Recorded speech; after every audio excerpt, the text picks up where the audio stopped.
오늘은 협동조합 사례 첫 번째로 이탈리아 트렌티노에 대해서 살펴보도록 하겠습니다. 이탈리아 트렌티노 협동조합은 좀 특수성이 있습니다. 산악지대였다는 것, 그리고 컨소시엄의 예로 실천이 되었다는 측면에서 좀 살펴보고자 합니다. 이탈리아 트렌티노는 볼로냐 협동조합의 북쪽에 위치하고 있습니다. 산악지대이고요. 이탈리아 면적의 70%가 해발 1000m 고지에 있는데, 여기도 마찬가지로 면적 70% 이상이 1000m 이상에 위치하고 있습니다. 그리고 저희 진안처럼 82%가 진안은 숲으로 이루어져 있는데, 여기는 70% 정도가 숲으로 이루어져 있고요. 농사가 대단히 어렵습니다. 그래서 실제 농가 소득이 대단히 낮은 지역이었고, 총 인구가 50만 명 정도 되고 140개의 마을로 이루어진 그런 도시입니다. 1888년도에는 1인당 소득이 4.5불이었습니다. 아주 열악한 지역이었고, 이것을 보고 있었던 당시의 성직자들이 이 열악한 상황을 극복해야 되겠다라고 하는 차원에서 협동조합을 고민하게 됩니다. 특별히 노렌조 구에티라고 하는 신부님께서 고민을 하는데, 과연 이 지역에 맞는 협동조합이 무엇일까라고 생각을 하게 된 것 중에 하나가 독일의 라이파이젠 신협입니다. 그리고 영국의 로치데일, 이 두 가지를 연구하면서 이제 트렌티노의 협동조합이 시작되게 됩니다. 1890년도에 구에티 신부님은 라이파이젠 모델을 따라서 신협을 만들게 됩니다. 그리고 92년도에는 이 신협이 활성화가 되고 주민들이 참여하게 되죠. 실제로 그 지역의 주민은 반절 정도, 즉 50%가 독일어를 사용하고 50%는 이탈리아어를 사용하는 특수한 지역이었습니다. 2007년도 협동조합에 근무하는 사람들 종업원 수가 15,000명 정도 됐습니다. 2013년도 자료로는 2만 1,000명 정도가 되니까 급격하게 숫자가 늘어나게 되었죠. 매출도 대단히 늘어나게 되어서 이탈리아 아이들이 원래 태어나면 빚을 지게 태어나게 되는데, 이 지역만큼은 130유로를 가지고 태어난다 할 정도의 협동조합으로 발전한 도시이기도 합니다. 그리고 이 트렌티노의 하나의 특수한 것은 수익의 2% 정도를 R&D에 투자합니다. 그래서 연구 교육비에 쓰므로써 협동조합이 맞닥뜨리게 될 위기에 대응하는 그런 시도를 했고, 이것이 트렌티노 협동조합의 발전의 계기가 되었습니다.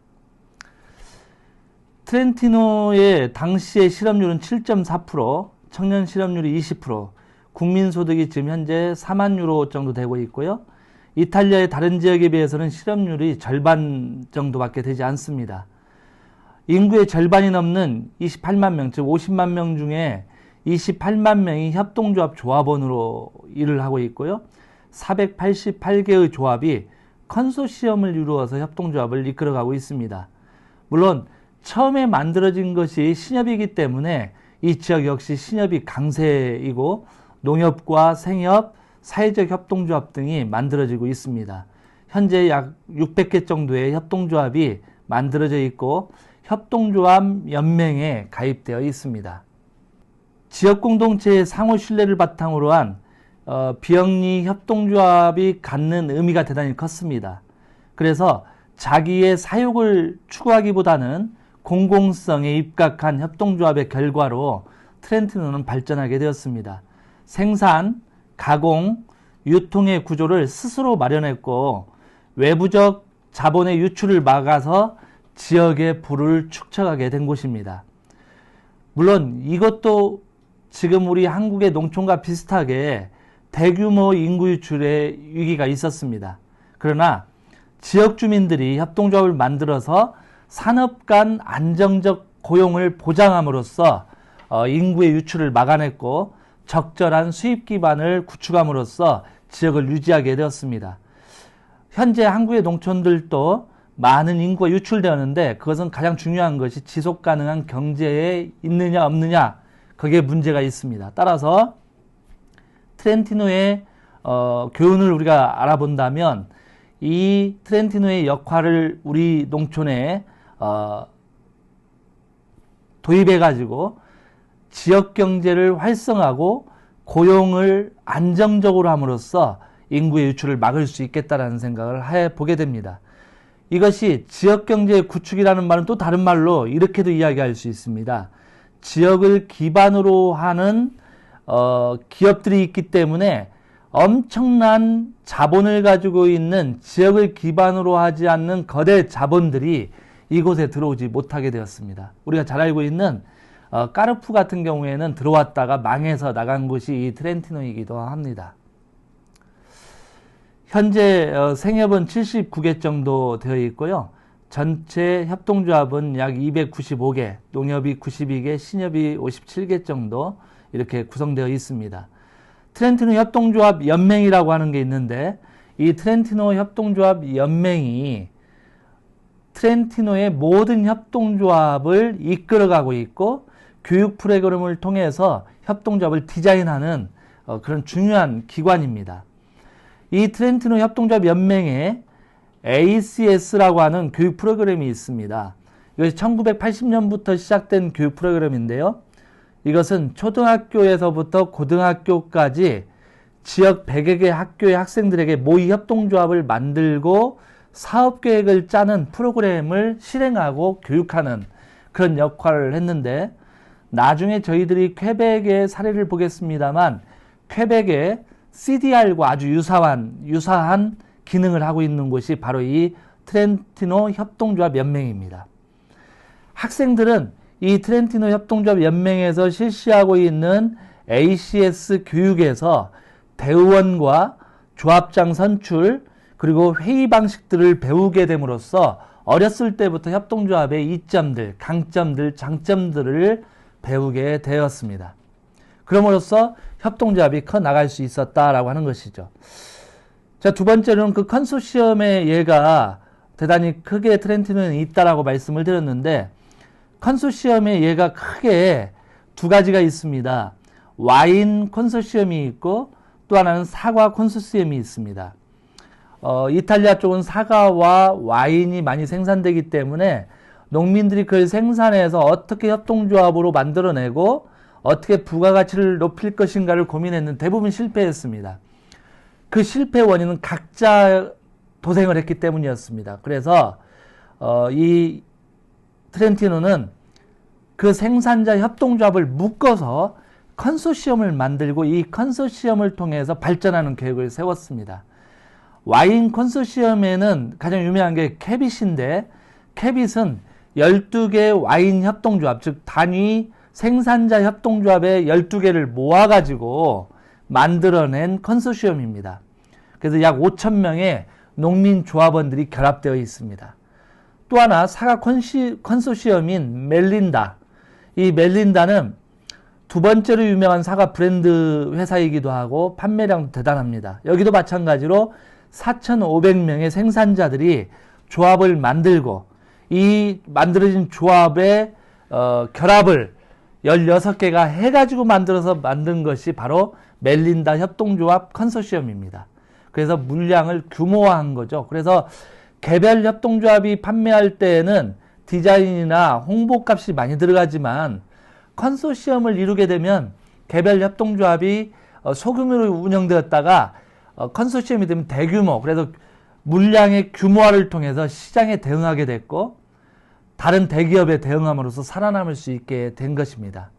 트렌티노 협동조합 연맹의 현황으로 보게 되면 생협이 약 82,000명 정도 조합원으로 가입되어 있고 신협은 약 10만 명, 그리고 농협이 약 2만 명, 노동자 서비스 주택조합 22,000명, 뭐 다 합치면은 약 28만 명 정도가 됩니다.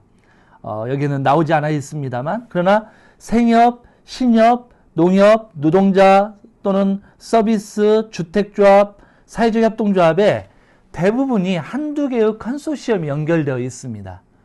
이 컨소시엄이 다른 몇백 개가 되는 협동조합을 묶어내고 규모화를 시켜서 성공한 사례이기도 합니다.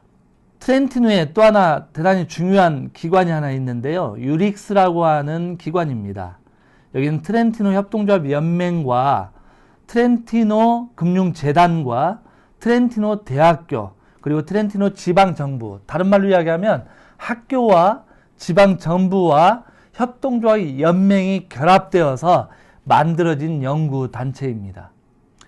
이 연구단체가 연수와 컨설팅과 정보 공유를 통해서 유럽권에 있는 협동조합을 지금 연구 대행까지 해주는 아주 대단한 이 연구기관인데요. 처음에 5명으로 시작했다가 이제는 약 20명의 전문가들이 결합되어 있고, 이것을 통해서 협동조합이 발전할 수 있도록 끊임없이 디자인을 해준다는 것입니다. 이 유릭스와 트렌티노 협동조합 연맹이 트렌티노의 가장 핵심적 주축 구조입니다. 우리가 이야기했던 트렌티노 협동조합 연맹에 소속되어 있는 컨소시엄, 그리고 유릭스라고 하는 연구단체, 이 두 개가 트렌티노를 유지하고 있습니다. 트렌티노가 발전할 수 있었던 가장 중요한 것은 약 3가지 정도로 요약할 수 있습니다. 그 첫 번째는 협동조합에 대한 상호 신뢰성입니다. 그래서 개별 협동조합과 결합할 수 있기 위해서는 신뢰가 필요했던 거죠. 그 신뢰를 유릭스라고 하는 연구기관을 통해서 끊임없이 재생산해냈고, 사회적 자본이 축적됨으로써 컨소시엄이 만들어지게 된 겁니다. 그래서 이 컨소시엄이 다른 대기업과 견제할 수 있는 규모화를 만들 수 있게 해줌으로써 생산자 협동조합을 발전시키게 되었습니다. 또 하나는 협동조합 간 협동입니다. 그래서 협동조합들이 서로 연대하고 결합함으로써 이겨낼 수 있었습니다.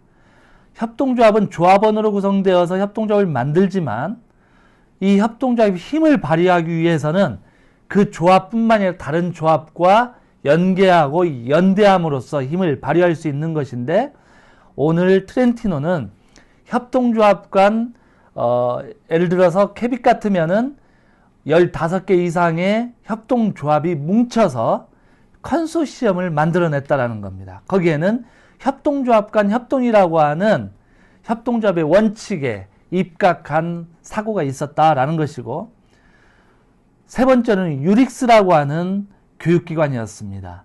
그것은 군과 대학교와 협동조합 연맹이 함께 결합함으로써 만들어진 협동조합입니다. 그렇게 해서 트렌티노는 지금 전 세계적으로 우리가 자주 찾아보고 거기 가서 배우는 곳이기도 합니다. 우리는 그걸 통해서 많은 걸 배우게 되는데, 이 좋은 3가지의 트렌티노의 방식을 우리가 배운다라고 한다면 한국의 협동조합도 발전할 가능성이 대단히 높아집니다.